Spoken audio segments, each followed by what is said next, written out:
Hey everyone, Maya here with ShinKyu University, going live this week for our live Wednesday. It happens every single Wednesday, so please do turn in at about somewhere between 5 to 6 Mountain Standard Time, which is essentially when I'm done with clinic here at Bumblebee Acutherapy, which is my clinic. All right, so today we're going to be talking all about when, how, and why you should be tenting your moxa cone. Now, when I'm talking about moxa cones, I'm talking about direct half grain moxas. If you're unsure about how to set up your half grain moxa practice and how to begin it, I highly suggest checking out how to begin your moxa. I think it's called direct moxa practice, which is also on this channel. All right, so first thing that we're going to be doing is we're going to be setting up our tissue on our board in order to start our half grain moxa practice. Now for this, I'm going to turn the camera down a little bit so that way you can have a better view of actually what my hands are doing and a little bit less of my face. Okay, so we're going to turn this all the way down. So here I have just a pie sheet. I've had this one actually since I started school. You can see it has like a lot of burn marks on it, and that's because I have practiced so many times on this pie sheet. I'm also going to have a 2-ply tissue. Now mine is actually a 3-ply. It's a very nice tissue. Most of the nicer tissues now are actually 3-ply. So I'm going to take off one of the layers here, make it into a cheap 2-ply tissue. And then I'm going to be taking my 4 magnets. Again, this is all very easily and slowly set up in that how to begin your moxa practice video. So you can check out how to set this all up there if you're curious. All right, so I'm setting up my pie tin, essentially what it is. It can be anything that's metal and magnetic, really. And I'm going to be setting that up so that way I can practice my moxa on this and I don't have to worry about burning myself or anybody else. Now, eventually, I do want you to be practicing on yourself. But in the beginning, it's always better to practice on an inanimate object like this. And let's see if I can move this just a little bit closer. That's going to be what we got. Okay, so now I'm going to be taking my half grain moxa. So I use a Miyabi brand of moxa. Just if you're curious, I really love the Miyabi brand. But any type of really high grade moxa is going to be sufficient. I'm going to have my incense, my ashtray. I'll put that right over there. And of course, my lighter. Okay. Now, if you're unsure about how and why I'm holding my hands in this specific way, again, do go back and check out that how to set up your half grain moxa practice. I have 2 videos on it, both extremely low quality, so just excuse that. I'm an acupuncturist, not a videographer. Okay, so the very first thing that we're going to do is when we take off our cone and when we place it, now normally this is actually a very large cone. Normally when we go to place it, I'm just going to let this guy burn so you can see what I do. We just burn the cone. However, right now we're going to learn how to what's called tent the cone or to control the airflow to the top of the cone. So just to show you exactly what I'm doing it before you see it on the moxa, because it's so tiny, it's hard to see. If this is my moxa cone, right? Really, and we can show actually with the lighter, that might be easier. With the moxa cone, it is burning, just like this lighter is burning. Now, the hottest part of any flame is actually the air above it. So it's actually right up here. And if I keep my hand there for too long, I will burn myself. And so let's shut that sucker off. So what we're going to be doing instead is we're going to be controlling, if you see when I put my hand down, how I can make that flame start to move either to become smaller or when I move it away to make it bigger. And you can really see, now here I also have downward flow of air though, so it's not a really positive example, but that's essentially what we're doing when we're tenting. So when we have our cone, we're going to put our 3 fingers actually, so we're going to be putting, and you can see that my finger's a little bit discolored from doing moxa all day. We're going to be putting our thumb, our index finger, and our middle finger together. And you can see that it makes a bit of a triangle in there. Now that triangle really stops at about this 3rd metacarpal or the 2nd metacarpal joint, right? And what I'm going to be doing is when I'm going to go above the cone after I've lit it, and when I want to slow the burn of my moxa, I'm going to essentially cut off the airflow that's right above it. And so I'm going to either pinch my fingers together or I'm going to open my fingers up. Now, when I open my fingers up like that, what I'm doing is allowing more airflow to get to the cone, and therefore it's going to burn hotter and it's going to burn faster. Now, when I pinch my fingers together like this, notice I'm not telling you to touch the cone. You don't ever touch the cone. You mess with the airflow above it. When I pinch my fingers together above the cone, essentially what I'm doing is cutting off the fresh air circulation to the top of that fire. And you're going to either slow the burn or you're going to put it out completely. So let me show you what that looks like on the tissue, and then we can talk about how and why you're going to be doing this, because this is more of like, sorry, not how, when and why you're going to be doing this. This is more of the how bit. So let's put the camera back down. Okay, so I'll relight. Now, a word to the wise, if you make too big of a cone, no matter how much you cut the airflow off, it is not going to put it out because there's just too much fuel in that cone in order to put it out. So I'm going to be doing a very small cone, a half grade cone. I'm going to light and immediately put my fingers above it. I already had a cone placed here, so I'll light, immediately put my fingers above it. And so what this is going to do is it's either going to slow the burn or it'll put it out midway through. And so it's very hard to see on such a small piece of moxa on just a computer camera, which is what I'm using today. But there's actually a little bit, let's see if the camera can actually pick this up. When you look at the actual moxa cones, it's very easy to see maybe on that guy that fell over. The bottom half actually isn't burnt. So what happened was, if I put that guy sideways, you can maybe see. There we are. So what happened is, if you can see, there's still a little bit of light coloring there, and then the top is quite dark. And so what that means is when I tented the cone, when I cut off the airflow, what it did was actually cut off the circulation to the cone, and it stopped the burn in its tracks. And so half of the cone burned and the rest of the cone didn't burn. Now, this can be really, really effective if you are creating cones that are of not quite the right quality, right? You're not using a great quality of moxa. They're not the right density, or they're not the right size and shape, which are really the other factors besides the airflow to it that are controlling the heat intensity of the burn of that cone. Saying that, as I said just a second ago, if your cone is too large, no matter how much you put the airflow out, there's too much fuel to the fire, and it's just going to keep on burning. It'll slow down, but it will keep on burning. So why you would want to use this and when you would want to use this. Again, it's a really good idea to use this kind of tenting technique when your cone isn't perfect. Ideally, you should have the best cone every single time, but we're all human, and so we don't have the best cone every single time. And so when we make a cone that we're like, that cone kind of sucked, and then we can just tent it a little bit, and then we don't have to consistently be like, no, and we can actually move on and progress through the treatment, so we save that time. It gives you a little bit more confidence when you're still getting used to how to use moxa and things like that, when you're unsure if your cone is going to be of the right temperature for your client, because you can just put out the moxa cone.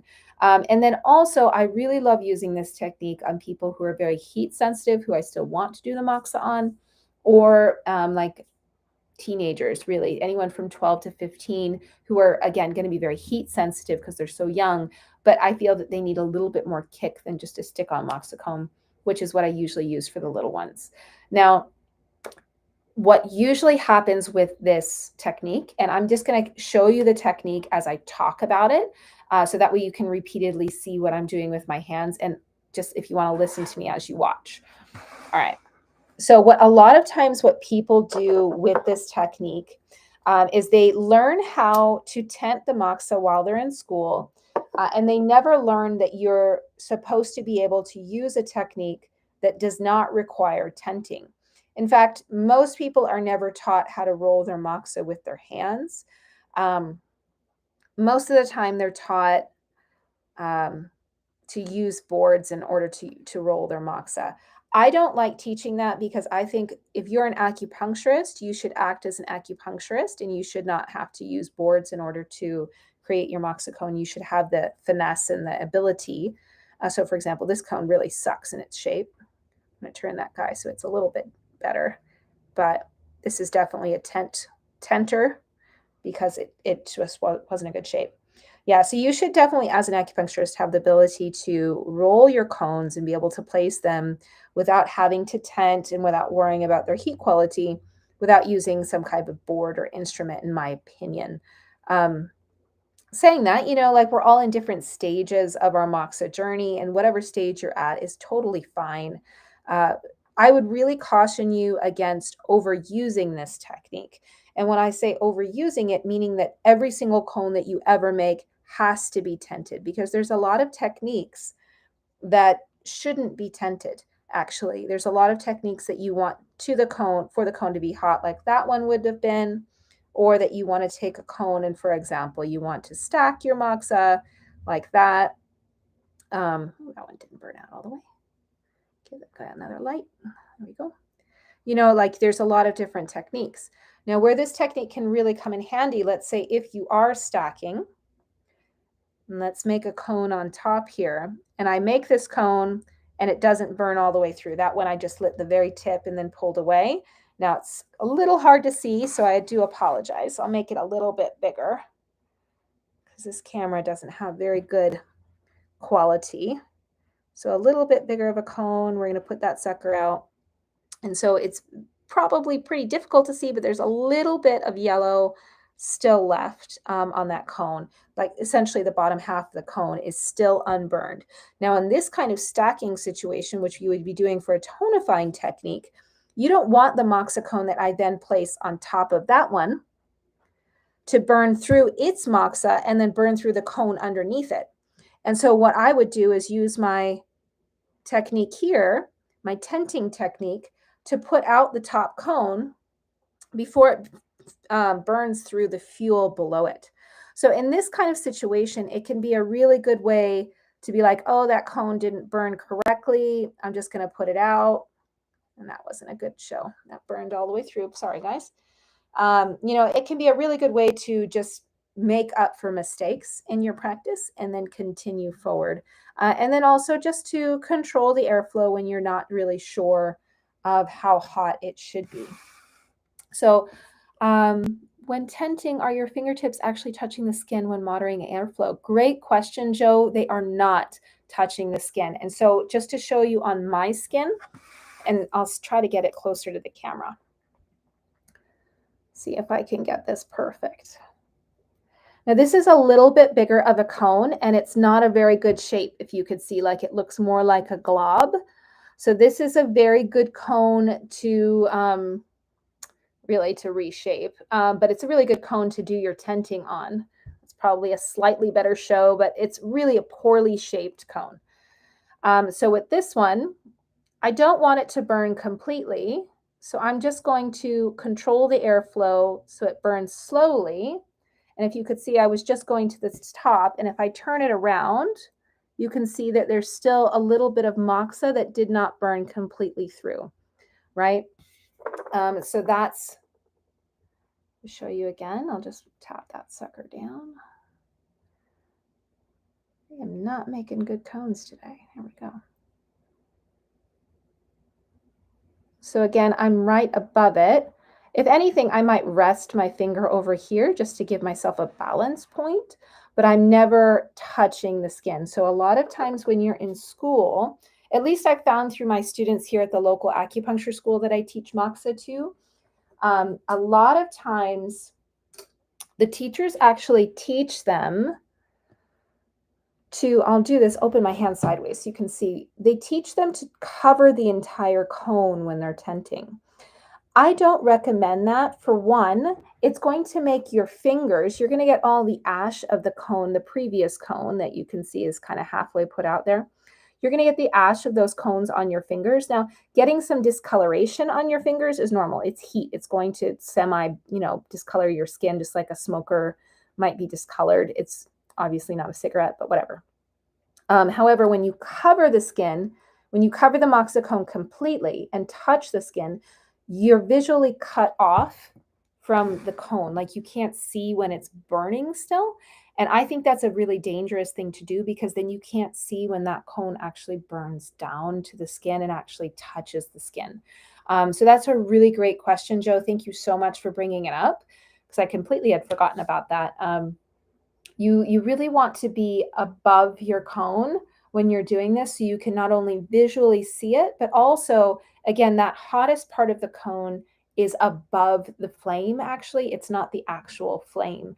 And so if you can cut the airflow off there, you can actually put it out. But if you try to completely cover the cone and cut off the airflow, actually what ends up happening is it just keeps burning, unfortunately, for the most part. And then it actually burns to the skin, and it's quite hot. Yeah, so that really covers, I hope that answered your question, Joe. If you have more, you can ask again. Really, those are the questions that I love. So if you want to come on, oh, the anchor point helps. Yes, it does. Those are great questions. And so whenever I come and do these live Wednesdays, I highly suggest that you hop on with me, because I can answer your questions about them. But today's class, again, was really covering the how, when, and why of when you want to control the airflow to your moxa cone, or a tent to your moxa cone. Some people call it cowling. Again, how you want to do it is above the cone, controlling the airflow with these 3 fingers, middle, index, and thumb. When you want to do it is when your cone is not perfect, when it's not that right shape, not that right size, not the right density. When you're just like unsure of how that heat quality is going to be, when you're in the beginning stages of your practice, especially. And then when you want to use it is when your patients are very heat sensitive. Usually when a younger patient, or a patient maybe who has diabetes or something like that, that you have to worry about that. And then also, of course, when you're unsure about how hot your cone is, then you want to use it a little bit more. I really do highly suggest that you do not use this as a crutch. You should not have to do the tenting on every single cone, every single try. But being in Oz makes the time frames tricky. Oh, yeah. Well, even Joe, honestly, if you want to watch the videos in your time and then come back and write your questions in the comments, I would be more than happy to go back and answer them for you. So please do feel free to do that.